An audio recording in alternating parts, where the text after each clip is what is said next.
नमस्कार। रामायण के 54वें अध्याय के इस अद्भुत कथासार और गहन विश्लेषण में आपका बहुत बहुत स्वागत है।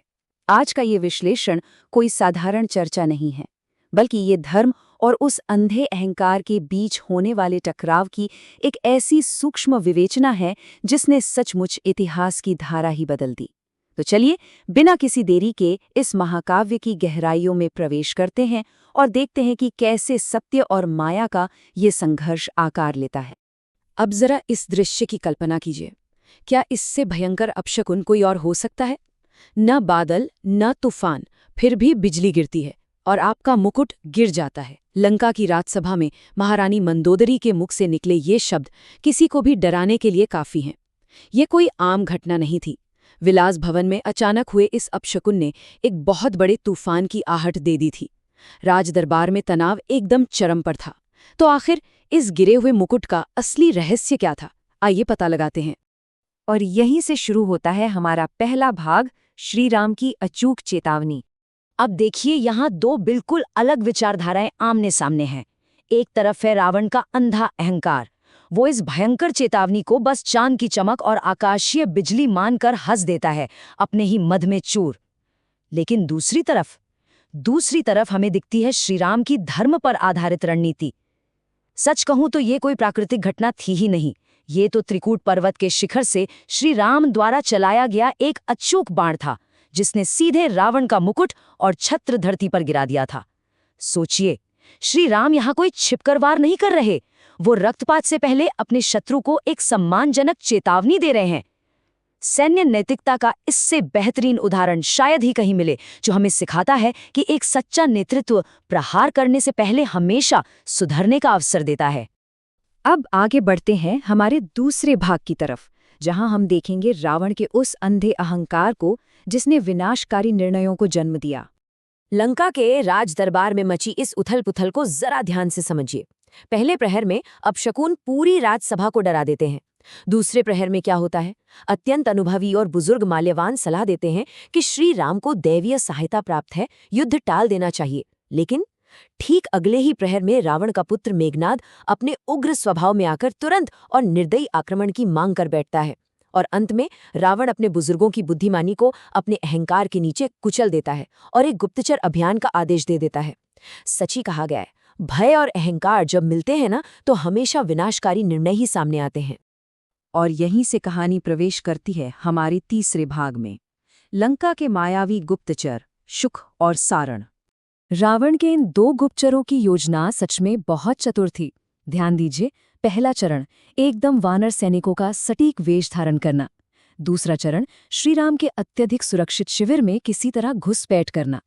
तीसरा चरण उन सेनापतियों की पहचान करना जो माया या भ्रमजाल को काटने में सक्षम हैं। और अंत में बिना किसी की नजर में आए वहां से सुरक्षित बच निकलना। मतलब ये योजना इतनी सटीक थी कि मानो प्राचीन काल की कोई बेहतरीन जासूसी कथा चल रही हो। पहली नजर में तो ये बिल्कुल अजेय लगती है। लेकिन रुकिए, जब छल और माया का सामना परम सत्य से होता है तो क्या होता है? विभीषण की तीक्ष्ण और सत्य अन्वेषी दृष्टि इस गहरे माया जाल को तुरंत चीर कर रख देती है। वानरों की भारी भीड़ में छिपे शुक और सारण एक ही पल में पकड़े जाते हैं। जो योजना कुछ क्षण पहले तक एकदम अचूक लग रही थी ना, वो ताश के पत्तों की तरह ढह जाती है। अब सोचिए, इन दोनों गुप्तचरों का जीवन केवल एक कच्चे धागे से लटक रहा था। और इसी तनाव के बीच हम पहुंचते हैं अपने चौथे भाग पर, श्रीराम की महान क्षमा, जो नैतिकता की पराकाष्ठा है। यहाँ आकर युद्ध की कठोरता और नैतिकता का सीधा आमना सामना होता है। एक ओर युद्ध के नियम हैं। लक्ष्मण, जो कि एक अत्यंत कुशल योद्धा हैं, वो सैन्य नीति के अनुसार इन गुप्तचरों को तुरंत मृत्युदंड देने की मांग करते हैं। और देखा जाए तो तकनीकी और राजनीतिक रूप से लक्ष्मण बिल्कुल सही थे। लेकिन दूसरी ओर है श्रीराम का धर्म मार्ग। वे उन गुप्तचरों को क्षमादान दे देते हैं। ये कोई सामान्य निर्णय बिल्कुल नहीं था। श्रीराम यहाँ ये सिद्ध कर रहे हैं कि वास्तविक और अजेय शक्ति केवल शस्त्रों में नहीं होती, बल्कि अद्वितीय क्षमा में निवास करती है। इस अद्वितीय क्षमा के पीछे का मुख्य कारण था धर्मयुद्ध। जरा सोचिए, यह केवल किसी जमीन के टुकड़े या सत्ता के लिए लड़ा गया कोई क्षेत्रीय युद्ध नहीं था। ना ही यह कोई व्यक्तिगत प्रतिशोध था, बिल्कुल नहीं। यह युद्ध तो संपूर्ण ब्रह्मांड में नैतिकता की रक्षा और न्याय की स्थापना के लिए लड़ा जा रहा था। श्री राम पूरी तरह से इसी धर्म युद्ध के नियमों का पालन कर रहे थे। श्रीराम के इन शब्दों की गहराई को जरा महसूस करके देखिए। मैं किसी भी प्राणी का शत्रु नहीं हूँ। राम ये युद्ध संपूर्ण विश्व की स्त्रियों के सम्मान की रक्षा का आदर्श स्थापित करने के लिए कर रहा है। इस एक वाक्य ने उन बंदी गुप्तचरों की पूरी मनोवैज्ञानिक विचारधारा को ही झकझोर कर रख दिया। जो शत्रु उन्हें कुछ ही तल में दंड देने वाला था, वो उनके सामने अचानक करुणा का सागर बनकर खड़ा था। अब वे दोनों गुप्तचर डरे हुए नहीं थे, बल्कि श्रीराम के प्रति असीम श्रद्धा से भर गए थे। अब कहानी वापस लंका की ओर मुड़ती है, हमारे 5वें भाग में। वानर सेना की अजेय और असीम शक्ति। जब शुक और सारण लंका लौटते हैं तो वे बिल्कुल सुरक्षित होते हैं, खरोंच तक नहीं आई उन्हें।